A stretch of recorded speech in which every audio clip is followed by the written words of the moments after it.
অন্তর্বর্তী সরকারের প্রধান উপদেষ্টা ডক্টর মোহাম্মদ ইউনূস বলেছেন, নিরাপত্তা বাহিনীর বেষ্টনীর মধ্যে নয়, আমরা মুক্তভাবে সবাই সবার ধর্ম পালন করতে চাই। নিজেরা বিভক্ত হলে আমরা জাতি হিসেবে ব্যর্থ হয়ে যাব। আমরা ব্যর্থ হতে চাই না। বিস্তারিত থাকছে ডেস্ক রিপোর্টে। অন্তর্বর্তী সরকারের প্রধান উপদেষ্টা ডক্টর মোহাম্মদ ইউনূস বলেছেন, নিরাপত্তা বাহিনীর বেষ্টনীর মধ্যে নয়, আমরা মুক্তভাবে সবাই সবার ধর্ম পালন করতে চাই। নিজেরা বিভক্ত হলে আমরা জাতি হিসেবে ব্যর্থ হয়ে যাব। আমরা ব্যর্থ হতে চাই না। আমরা নতুন বাংলাদেশ গড়তে চাই, যেখানে সব নাগরিক সমান অধিকার পাবে।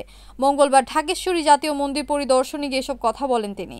প্রধান উপদেষ্টা আরও বলেন, বাংলাদেশকে আমরা এমন একটি রাষ্ট্র বানাতে চাই যেখানে নিরাপত্তা বাহিনী নয়, মুক্তভাবে সবাই মিলে ধর্মীয় উৎসব পালন করতে পারে।